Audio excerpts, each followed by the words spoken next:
Ne yaptın? Allah.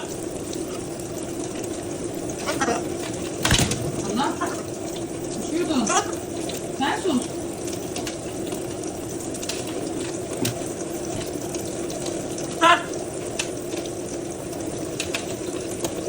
Paşa ne yapıyorsun? Ne yaptın? Allah. Aa. Banyo yaptın sen.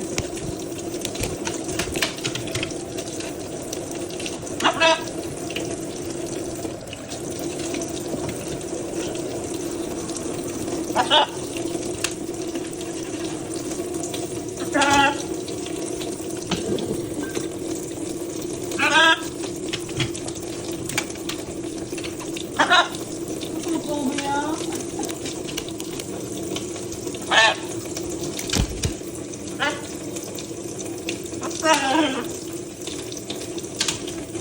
Aa, kırmızı çekiyor kendini.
Suyu sen mi kapattın?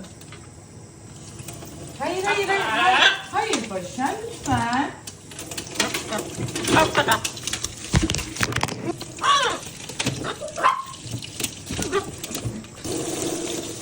Dur oğlum.